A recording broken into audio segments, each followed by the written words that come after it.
Maybe rebuilding self-trust doesn't begin by becoming someone new, but by coming home to who God created you to be.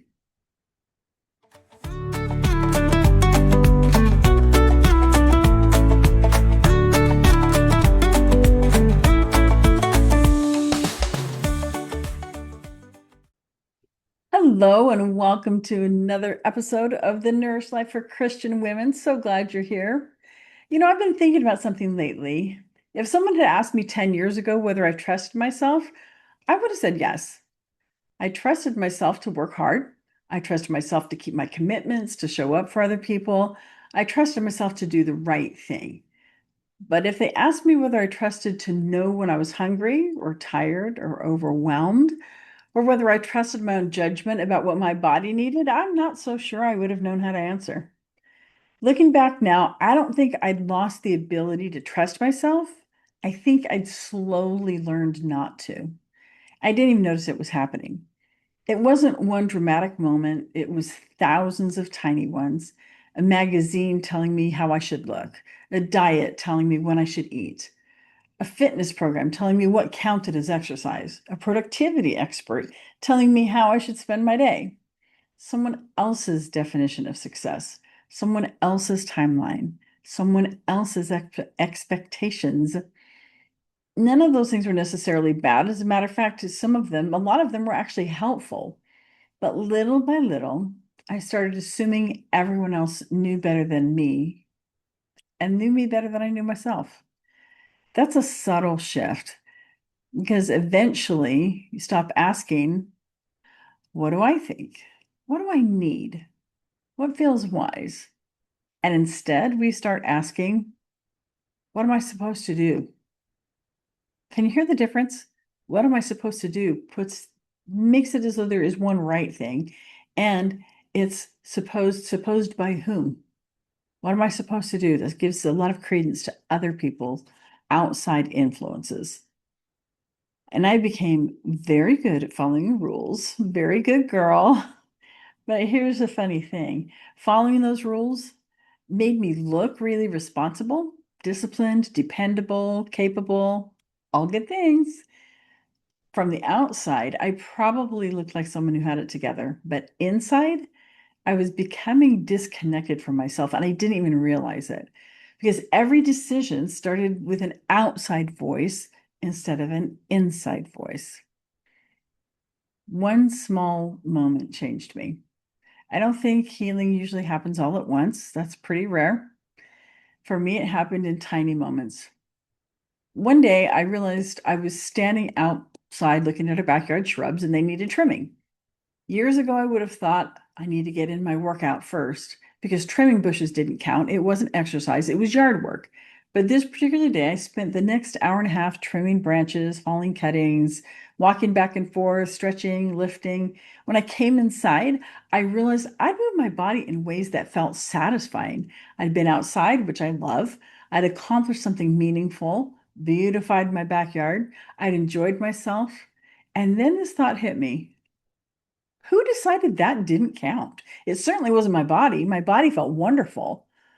So now I started asking different questions. In that moment, it changed more than my exercise routine. It changed my questions. Instead of asking, what's the right thing to do? I started asking, what would be the wise thing today? Instead of what should I eat? I asked, what would nourish me? Instead of how do I make myself do this? I asked, what would help me stay with myself today? Those questions feel gentler, but strangely, they've led to a lot more consistency because trust is built, it's not declared. I think about the old Office episode where Michael declares bankruptcy and he just goes around saying, bankruptcy, I declare bankruptcy. And that's not how that works. And just like that's not how that works, it doesn't work to just declare that we trust ourselves. Trust doesn't happen because we decide to trust ourselves one morning. It grows one small promise at a time, one small moment of listening, one meal, one walk, one choice, one pause before saying yes when we really mean no, one afternoon of doing yard work instead of forcing a workout. Trust grows because we experience ourselves becoming someone who listens. And I realized that God never asked me to distrust myself. This has become one of the biggest surprises in my faith. Somewhere along the way, I think I accidentally confused humility with distrust, with self-distrust. I thought being a good Christian meant looking outside of myself for ways to do better and for ways to be better. But I'm increasingly realizing that God hasn't asked me to distrust myself at all. He's invited me to become the kind of woman whose heart is so anchored in Him that she can trust the wisdom that He's been cultivating inside her. Not because I'm perfect by any stretch, but because He's faithful. That's a big difference. So, if you've been trusting or struggling to trust yourself, maybe the problem isn't that you're untrustworthy. Maybe you've simply been listening to everyone else for so long that your own voice feels unfamiliar. Voices become familiar through time, so does your own. The more gently you practice listening, the easier it becomes to recognize. And as July comes to a close, here we are right at the end. I find myself thinking back over everything we've talked about this month about trusting our bodies, letting go of control, and listening, and now trusting ourselves. And none of those are actually separate journeys. They're all invitations to return to the woman God has been patiently shaping all along. Not a perfect woman, not a finished woman, just a beloved daughter learning to live with a little more peace, a little more wisdom, and a little more trust. A woman whose faith has made her whole.